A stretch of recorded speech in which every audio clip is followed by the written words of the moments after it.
ఎలా చూడండి, ఒకసారి ఎలా చూడండి, ఒకసారి ఎలా చూడండి.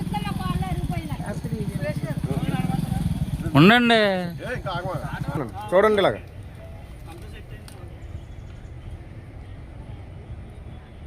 నేను చెప్పేదా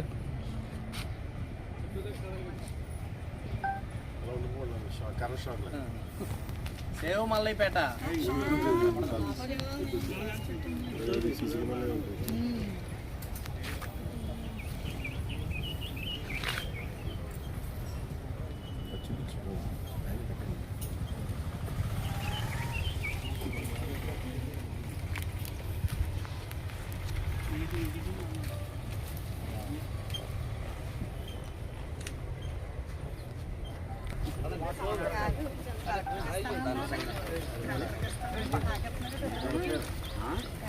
మిమ్మల్ని డిప్యూషన్ తీసుకున్నాను వెనకాల ఎదురు రమ్మండి అందరూ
అదే మల్లైపేటలోని ఇసుక గురించి 24 గంటలు కూడా నైట్ పగలు కూడా లారీలు ఎక్కువగా తిరగడం వల్ల అక్కడ ఉన్న ప్రజలందరికీ కూడా మట్టి దుమ్ము ధూళి కూడా పిల్లల వరకు వెళ్ళిపోయి పిల్లల ఆరోగ్యాలు కూడా బాగోలేదు అని చెప్పడం జరిగింది. మార్గాన్ ఎంపీ గారు మా పార్టీ తరపు నుంచి ఆయన ముందుండి అక్కడ కూడా ధర్నా చేయడం జరిగింది. 2-3 సార్లు కూడా మేము అందరం ధర్నా చేసాం. దాని మీద ఏమైందంటే 2 రోజులు ఏదో శుభ్రం చేయడం వదిలేయడం జరుగుతుంది. అలా కాకుండా లారీలు అటు వెళ్లకుండా వేరే రూట్ మార్చమని ఇప్పుడు మేము కలెక్టర్ గారికి చెప్పడం జరిగింది. కలెక్టర్ గారు ఏమన్నారంటే ఆ రోడ్డు కాకుండా వేరే రోడ్డు ఇచ్చి పంపిస్తామని వాళ్ళు మాట్లాడడం జరిగింది. కానీ ఏంటంటే మేము అందరం కూడా వైసీపీ నుంచి ఆ మల్లైపేట అందరికి కూడా మేము సపోర్ట్ గా మేము నిలబడ్డాం. కానీ మేము ఏమైతే కోరుతున్నామో ఆ ప్రకారంగా ఆ లారీలు వెళ్లకుండా ప్రజలందరికీ మంచిగా న్యాయం జరగాలని మేము అందరూ కోరుకుంటున్నాం. ఓకేనా, గత 2 సంవత్సరాలుగా ఏదైతే కూటమి ప్రభుత్వం వచ్చిందో అప్పటి నుంచి కూడా ప్రజల్ని ఇబ్బందులు కానీ వాళ్ళ సమస్యలు కానీ పట్టించుకోవడం పోక పైగా ఎక్కడ పడితే అక్కడ ఇసుక మాఫియా, ల్యాండ్ కబ్జా ఇయే తప్ప ప్రజల్ని పట్టించుకునే దాఖలు ఎక్కడ కూడా లేదు. అందులో భాగంగా ఈ రోజుని మల్లైపేటలో గత సంవత్సరం నుంచి కూడా ప్రజలు ఇబ్బంది పడుతుంటే అక్కడ హెవీ లోడ్లతో వచ్చి లారీలు ఇసుకంతా వంపుకుని వెళ్ళిపోతుంటే పబ్లిక్ ఫ్యామిలీస్ అందరూ కూడా స్కిడ్ అయిపోయి బండి మీద పడిపోయి చాలా మంది ఫ్యామిలీకి డ్యామేజ్ అయింది, దెబ్బలు తగిలి హాస్పిటల్ పాలు కూడా అయ్యారు. అక్కడ కొంతమంది చనిపోయారు కూడా. కానీ ఇప్పటికీ కూడా మార్గాన్ భరతరామ్ గారు ఈ అరాచకాలు ఆగాలని చెప్పేసి మా వైఎస్ఆర్సీపీ కార్యకర్తలు అందరూ కూడా అక్కడ ధర్నా చేసి అక్కడ ఉన్న ప్రజలందరి దగ్గర సంతకాలు సేకరించి చేసి మొత్తం ఇప్పటికీ కూడా బళ్ళు అయితే ఆగే పరిస్థితి లేదు. ఇవి లోడ్లు ఆ దంద అయితే ఆగట్లేదు. ప్రజల ప్రాణాలకి రక్షణ కల్పించండి అని చెప్పేసి అక్కడ ఉన్న అందరితో కూడా సంతకాలు పెట్టించుకొని ఈ రోజు కలెక్టర్ గారి దగ్గరికి వచ్చి ఆవిడకి వినిపించుకోవడం జరిగింది. ఆవిడ ఆదేశాల మేరకు రూట్ మళ్లించి ప్రజలకి ఏ హాని లేకుండా చేస్తానని చెప్పేసి అన్నారు. మాకు కూడా ప్రజల ఆనందమే మాకు కావాలి. కూటమి ప్రభుత్వం దిగి వచ్చి అటువంటి అరాచకాలన్నీ కూడా అరికట్టే విధంగా వాళ్ళు కూడా చర్యలు తీసుకోవాలని చెప్పి తెలియజేస్తాం. మా డిమాండ్ ఏమి లేదు, ఇవి లారీలు అటు సైడ్ వెళ్ళకూడదు, పబ్లిక్ ఉన్న సైడ్కి వెళ్ళకూడదు, బండి రోడ్ నుంచి వెళ్ళాలి. ప్లస్ ఇంకోటి ఏంటంటే పెట్రోల్ బంక్ పక్క నుంచి అదే ప్రజలు ఎక్కడైతే నివసిస్తున్నారో అక్కడ వాళ్ళకి ఇబ్బంది లేకుండా వేరే రోడ్ నుంచి వెళ్ళేలాగా మాకు కావాలి. అలాగే అక్కడ పబ్లిక్ కూడా ఇసుక పడిపోయి బ్రేక్లు వేస్తుంటే ఫ్యామిలీస్ పడిపోయి హాస్పిటల్ పాలయ్యారు. ఇటువంటి అరాచకాలు జరగకుండా కాపాడాలి. నందు ఈ ఇసుక లారీ దందాలు దారుణంగా ఉన్నాయి. గత సంవత్సరం నుంచి ఇంచుమించుగా ఈ ప్రజలు చాలా ఇబ్బంది పడుతున్నారు.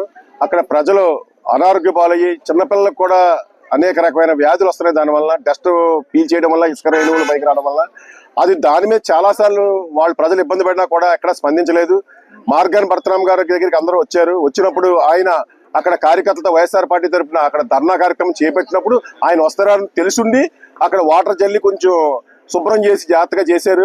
అప్పుడు వాళ్ళందరూ కూడా మళ్ళీ ఇవాళ అందరూ కూడా 100 మంది ఆడవాళ్ళు ఇవాళ ఆటోలు వేసుకుని అందరూ కూడా కలెక్టర్ గారి దగ్గరికి రావడం జరిగింది. కలెక్టర్ గారికి రికమెండేషన్ ఇవ్వడం జరిగింది. బండ్ రోడ్ నుంచి వెళ్ళాలి, అక్కడ కొత్త రోడ్డు వేయాలి, వీళ్ళ దగ్గర నుంచి ఇసుక లారీ ఏవీ లారీలు రాకుండా ఆగాలని చెప్పి వీళ్ళు డిమాండ్ చేయడం జరిగింది. కలెక్టర్ గారు కూడా మంచిగా స్పందించి తప్పకుండా చేస్తామని హామీ ఇచ్చారు. తప్పకుండా ఈ లోపల బళ్ళు రాకుండా అధికారులు చర్య తీసుకుని వాళ్ళ ప్రాణాలు కాపాడాలని వైఎస్ఆర్ పార్టీ మార్గాన్ భరతరామ్ గారి ఆధ్వర్యంలో డిమాండ్ చేస్తున్నాం. నేను మల్లాయపేట వస్తాను. మల్లాయపేటలో క్లినిక్ మెయింటైన్ చేస్తున్నాను. నేను డాక్టర్ శర్మ.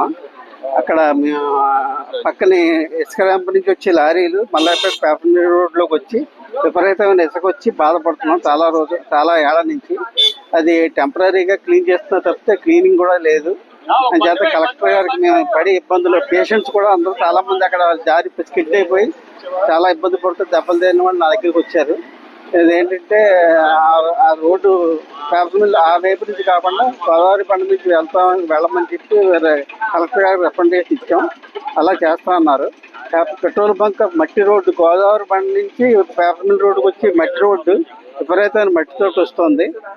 ఆ రోడ్డు కూడా వెయ్యాలని చెప్పి అది వేస్తే ఒక 60% సాల్వ్ అవుతుంది ప్రాబ్లమ్. ఇసుక లారీ కాకుండా మట్టి కూడా వచ్చేస్తుంది ఆ రోడ్డు వల్ల. అని చేత అవి చేయమని చెప్పి కలెక్టర్ రిక్వెస్ట్ చేసాం. సుముఖంగానే ఉన్నారు. శర్మ, డాక్టర్ శర్మ.